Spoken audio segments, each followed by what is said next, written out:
S, ಇನ್ನು ಛಲವಾದಿ ನಾರಾಯಣಸ್ವಾಮಿಯ ವಿರುದ್ಧ ಹರಿದೈದಿದ್ದಾರೆ ವಿಧಾನ ಪರಿಷತ್ನ ಸದಸ್ಯ ಚಂದ್ರಶೇಖರ್ ಪಾಟೀಲ್. ಛಲವಾದಿ ನಾರಾಯಣಸ್ವಾಮಿ ಅವರು ವಿರೋಧ ಪಕ್ಷದ ನಾಯಕರಾಗಿದ್ದಾರೆ. ನಾವು ತಪ್ಪು ಮಾಡಿದಾಗ ಅದನ್ನ ಪ್ರಶ್ನೆ ಮಾಡುವುದು ವಿಪಕ್ಷ ನಾಯಕನ ಕೆಲಸ. ದೊಡ್ಡ ಖರ್ಗೆ ಸಾಹೇಬ್ರು ಪಾರ್ಲಿಮೆಂಟ್ ನಲ್ಲಿ ಮಾತನಾಡಿದ್ರೆ ಬಿಜೆಪಿ ಅವರು ಅಲ್ಲಿ ನಗಾಡ್ತಾರೆ. Young and dynamic leader Priyank Kharge ಮಾತನಾಡಿದ್ರೆ ಬಿಜೆಪಿಗರು ಇಲ್ಲಿ ನಗಾಡ್ತಾರೆ. ಏನಾದ್ರೂ ಮಾಡಿ ಖರ್ಗೆ ಫ್ಯಾಮಿಲಿಗೆ ಅವಮಾನ ಮಾಡಬೇಕು ಅಂತ ಉದ್ದೇಶ ಇವರದ್ದು. ನಾರಾಯಣಸ್ವಾಮಿ ಅವರು ಮೂಳೆ ಇಲ್ಲದ ನ್ಯಾಲಿಗೆ ಅಂತ, ಅವ್ರದ್ದು ಮೂಳೆ ಇಲ್ಲದ ನ್ಯಾಲಿಗೆ ಅಂತ ಸಿಕ್ಕಿದ್ದು ಮಾತನಾಡ್ತಾರೆ. ಮುಂದೆ ಕಲ್ಯಾಣ ಕರ್ನಾಟಕಕ್ಕೆ ಕಾಲಿಡಬೇಕಾದ್ರೆ ಯೋಚನೆ ಮಾಡಿ ಕಾಲಿಡಿ. ನಮ್ಮ ಮಲ್ಲಿಕಾರ್ಜುನ್ ಖರ್ಗೆ ಸಾಹೇಬರು 381 ಜೆ ಸೇರಿ ಸಾಕಷ್ಟು ಕೆಲಸವನ್ನ ಮಾಡಿದ್ದಾರೆ. ಅವರನ್ನ ಸೆಕೆಂಡ್ ಅಂಬೇಡ್ಕರ್ ಅಂತ ಹೇಳಿ ನಮ್ಮ ಭಾಗದಲ್ಲಿ ಕರೀತಾರೆ. ಅಂತವರ ಬಗ್ಗೆ ಮಾತನಾಡಬೇಕಾದ್ರೆ ದಯವಿಟ್ಟು ವಿಚಾರ ಮಾಡಿ ಮಾತನಾಡಿ. ರವಿಕುಮಾರ್ ಕೂಡ ಗುಲ್ಬರ್ಗಾ ಡಿಸಿ ಅವರನ್ನ ಪಾಕಿಸ್ತಾನದಿಂದ ಬಂದಿದ್ದೀರಾ ಅಂತ ಕೇಳ್ತಾರೆ. ಇವರಿಬ್ರು ಇದುವರೆಗೆ ಒಂದು ಪಂಚಾಯತ್ ಎಲೆಕ್ಷನ್ ಕೂಡ ಗೆದ್ದಿಲ್ಲ. ಜನರ ಬೇಡಿಕೆ ಕಷ್ಟಗಳ ಬಗ್ಗೆ ಇವರಿಗೆ ಗೊತ್ತಿಲ್ಲ. ಸುಮ್ಮನೆ ಬಂದು ಕುರ್ಚಿ ಮೇಲೆ ಕೂತಿದ್ದಾರೆ. ಕಲ್ಯಾಣ ಕರ್ನಾಟಕಕ್ಕೆ ಬಂದಾಗ ಅವಾಚ್ಯ ಶಬ್ದಗಳನ್ನ ಉಪಯೋಗ ಮಾಡಿದ್ರೆ ನಿಮ್ಮ ಪರಿಸ್ಥಿತಿ ಸರಿ ಇರಲ್ಲ.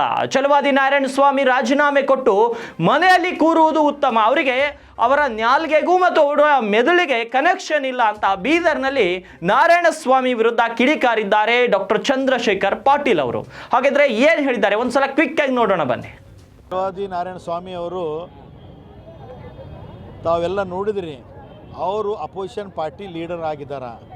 ಅಪೋಸಿಷನ್ ಪಾರ್ಟಿ ಲೀಡರ್ ಅಂದ್ರೆ ಅವರು ನಮ್ಮ ಕರ್ನಾಟಕದಲ್ಲಿ ಕಾಂಗ್ರೆಸ್ ಪಕ್ಷ ಆಡಳಿತದಲ್ಲಿದೆ.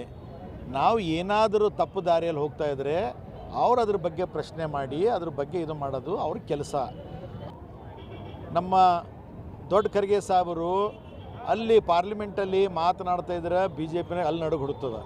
ಇಲ್ಲಿ ಕರ್ನಾಟಕದಲ್ಲಿ ಯಂಗ್ ಆ್ಯಂಡ್ ಡೈನಮಿಕ್ ಲೀಡರ್ ಆದ ಪ್ರಿಯಾಂಕ್ ಖರ್ಗೆ ಅವರು ಮಾತನಾಡ್ತಾ ಇದ್ರೆ ಇಲ್ಲಿ ನಡುಗೆ ಹುಡುಕ್ತದೆ. ಅವ್ರಿಗೆ ಏನಾಗ್ತಾಯಿದೆ, ಏನಾದರೂ ಮಾಡಬೇಕು ಈ ಖರ್ಗೆ ಫ್ಯಾಮಿಲಿಗೆ ನಾವು ಇದರಲ್ಲಿ ಇದು ಮಾಡಿದ್ರೆ ಅವಾಗ ಮಾತ್ರ ನಮ್ಮ ಕಾಂಗ್ರೆಸ್ ಪಕ್ಷಕ್ಕೆ ಇದು ಮಾಡಿದಂಗೆ ಆಗುತ್ತೆ ಅಂಥೇಳಿ ಈ ಛಲವಾದಿ ನಾರಾಯಣಸ್ವಾಮಿ ಅವರಿಗೆ ಒಳ ಒಪ್ಪಂದ ಮಾಡಿ ಇವರಿಗೆ ನ್ಯಾಲ್ಗೆ ಇವ್ರಿಗೇನಂದ್ರೆ ಮೂಳಿಲ್ಲದ ನ್ಯಾಲ್ಗೆ ಏನು ಸಿಕ್ಕಿದ್ದು ಮಾತನಾಡ್ತಾ ಇದ್ದಾರೆ. ಅದು ಸರಿಯಾಗಲ್ಲ.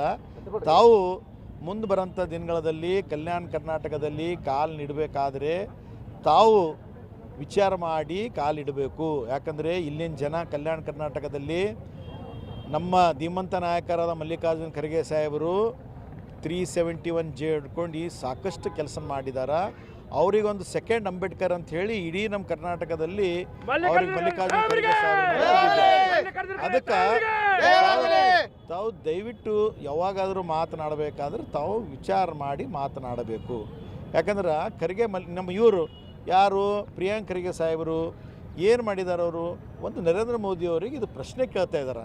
ಆ ಪ್ರಶ್ನೆ ನಮ್ಮ ಸಂವಿಧಾನದಲ್ಲಿ ಏನಿದೆ, it is A democratic country ನಮ್ಮದು ಹಿಂದೂಸ್ತಾನ್. ಇದು ಎಲ್ಲರಿಗೂ ಅಷ್ಟೇ, everybody is having equal rights. ಅದು ಅಲ್ಲದೆ ಇವರು ಪ್ರಶ್ನೆ ಮಾಡ್ತಾ ಇದ್ದಾಗ ಅವ್ರು ಪ್ರಧಾನಮಂತ್ರಿನೂ ಪ್ರಶ್ನೆ ಮಾಡ್ಬೋದು, ಮುಖ್ಯಮಂತ್ರಿನೂ ಪ್ರಶ್ನೆ ಮಾಡ್ಬೋದು, ಸಾರ್ವಜನಿಕರು ಎಲ್ಲರಿಗೂ ಅಷ್ಟೇ ಸಂವಿಧಾನದಲ್ಲಿ ಹಕ್ಕಿದೆ. ಅದಕ್ಕೆ ಈ ನಾರಾಯಣಸ್ವಾಮಿ ಅವರಿಗಾಗಲಿ ರವಿಕುಮಾರ್ ಅವರಿಗೆ ರವಿಕುಮಾರ್ನು ಮೊನ್ನೆ ಬಂದಿದ್ದಾಗ ಇಡೀ ನಮ್ಮ ಭಾರತ ದೇಶದಲ್ಲಿ ರಾಷ್ಟ್ರಪತಿ ಅವಾರ್ಡ್ ಪಡೆದಂಥ IAS ಆಫೀಸರ್ ನಮ್ಮ ಗುಲ್ಬರ್ಗಾ DC ಅವರಿಗೆ ಪಾಕಿಸ್ತಾನದ ಬಂದಿದ್ರಾ ಅಂತ ಕೇಳ್ತಾ ಇದ್ದಾರೆ. ಇದು ಈ ಥರ ಮಾತಾಡೋದು ಸರಿಯಾಗಲ್ಲ. ರವಿಕುಮಾರ್ ಅವರೇ, ನಿಮ್ಮ ಇಬ್ಬರಿಗೂ ನಾನು ಹೇಳೋದಿಷ್ಟೇ, ತಾವು ಇಬ್ಬರು ನೀವು ಯಾವುದೂ ಎಲೆಕ್ಷನ್ ಇನ್ನೂವರೆಗೆ ಒಂದು ಪಂಚಾಯತ್ ಎಲೆಕ್ಷನು ತಾವು ಯಾರೂ ಗೆದ್ದಿಲ್ಲ. ನಿಮಗೆ ಜನರದ್ದು ಏನು ಬೇಡಿಕೆ ಇದೆ, ಜನರದ್ದು ಏನು ಕಷ್ಟದಲ್ಲಿದ್ದಾರೆ ಅಂತೇಳಿ ನಿಮಗೆ ಏನೂ ಗೊತ್ತಿಲ್ಲ. ನಡು ಮಂತಲೇ ನಿಮಗೆ ಇಬ್ಬರು ಬಂದು ಕುರ್ಚಿ ಮೇಲೆ ಕುಂತಿದ್ರಿ. ನಿಮಗೆ ದಯವಿಟ್ಟು ನಾನು ನಿಮ್ಗೆ ಹೇಳ್ತಾ ಇದ್ದೀನಿ, ಮುಂದೆ ಬರೋಂಥ ದಿನಗಳಲ್ಲಿ ತಾವು ಕಲ್ಯಾಣ ಕರ್ನಾಟಕದಲ್ಲಿ ಕಾಲಿಡಬೇಕಾದ್ರೆ ತಾವು ಚೆನ್ನಾಗಿ ಮಾತನಾಡಬೇಕಾದ್ರೆ ಅವಾಚ್ಯ ಶಬ್ದಗಳನ್ನು ಉಪಯೋಗ ಮಾಡಿದರೆ ನಿಮ್ಮದು ಪರಿಸ್ಥಿತಿ ಚೆನ್ನಾಗಿಲ್ಲ. ಅದಕ್ಕೆ ತಾವು ದಯವಿಟ್ಟು ಮುಂದೆ ಬರೋಂಥ ದಿನಗಳಲ್ಲಿ ಸರಿಪಡಿಸ್ಕೊಳ್ಬೇಕು. ಮತ್ತು ಇವರಿಗೆ ನಮ್ಮದೇನು ಛಲವಾದಿ ನಾರಾಯಣಸ್ವಾಮಿಗೆ ಇವರು ರಾಜೀನಾಮೆ ಕೊಟ್ಟು ಮನೆಯಲ್ಲಿ ಕುಂಡ್ರೋದು ಚೆನ್ನಾಗಿದೆ. ಯಾಕಂದರೆ ಇವರಿಗೆ ನ್ಯಾಲ್ಗೆಗೂ ಮೆದುಳಿಗೂ ಕನೆಕ್ಷನ್ ಇಲ್ಲ.